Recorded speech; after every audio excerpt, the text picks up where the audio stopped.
अजित पवार यांच्या निवासस्थानाबाहेर आयुष कोमकरची आई जी आहे ते आपण पाहतोय की अजित पवारांना भेटण्यासाठी आलेली आहे। आंदेकर परिवारामध्ये उमेदवारी देऊ नका ही मागणी आयुष कोमकरच्या आईने केलेली होती आणि सध्या आपण पाहतोय की आयुष कोमकरची आई सध्या अजितदादांच्या निवासस्थानी आलेली पाहायला मिळते। थोड्या वेळात कदाचित अजित पवारांची भेट जी आहे ती त्यांच्याकडून घेतली जाऊ शकते, मात्र त्यांचं नक्की म्हणणं काय आहे हे आपण त्यांच्याकडून जाणून घेणार आहोत। तुम्ही आधी मागणी केलेली होती की आंदेकर परिवारामध्ये उमेदवारी देऊ नका, 2 महिलांना उमेदवारी देण्यात आलेली आहे।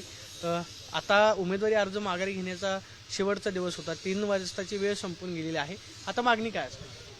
आता माझी मागणी काय नाही, म्हणजे जे केलं त्यांनी बरोबर केलं, त्यांना कुठेतरी गुन्हेगारी थांबवायची नाहीये। त्यांची आंदेकरांची आमच्या वार्डात खूप दहशतवाद आहे, त्याच्यामुळे मला असं वाटतं की फक्त त्यांना आमची बाजू एकदा स्पष्ट अजितदादांना सांगावी, यासाठीच आले। आमच्यावर अन्याय होतोय म्हणून तर खास मी आले। माझ्या मुलाचं यात काही संबंध नसताना माझ्या मुलाचं आयुष्य उद्ध्वस्त केलं, त्यामुळे मला असं वाटतं की माझी पण बाजू त्यांना कळावी म्हणून खास मी आली।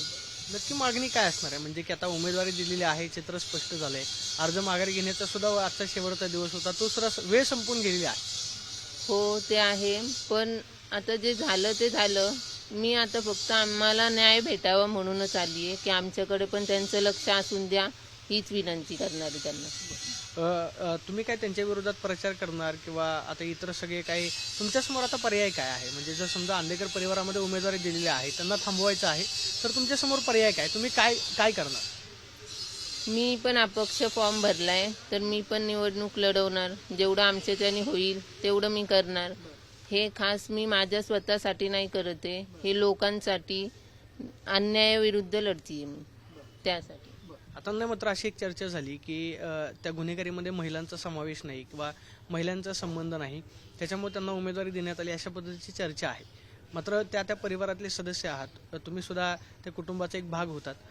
दिलेली उमेदवारी चुकीची आहे की मग बरोबर आहे? नाही, हे चुकीचंच आहे, कारण का महिलांचा काही संबंध नाही असं ते म्हणतात।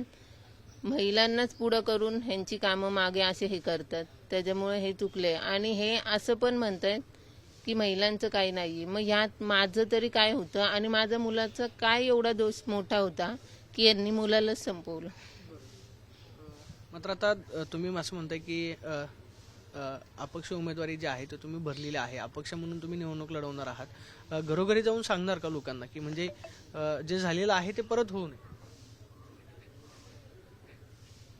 आपण पाहतोय की त्यांच्या डोळ्यामध्ये अश्रू आलेले पाहायला मिळतात की या सगळ्यामध्ये माझ्या मुलाचा नक्की काय दोष होता, त्या मुलाची हत्या करण्यात आली। मात्र ते सांगतात की अजित पवारांनी जी आंदेकर परिवारामध्ये उमेदवारी दिलेली आहे ती चुकीची आहे, मी अपक्ष म्हणून उमेदवारी अर्ज भरलेला आहे आणि मी लोकांसमोर देण्याची प्रतिक्रिया आयुष कोमकरच्या आईने दिल्याचं आपल्याला पाहायला मिळते। Camera person Vicky Sonu, Pradeep Kapse, TV9 Marathi, Pune.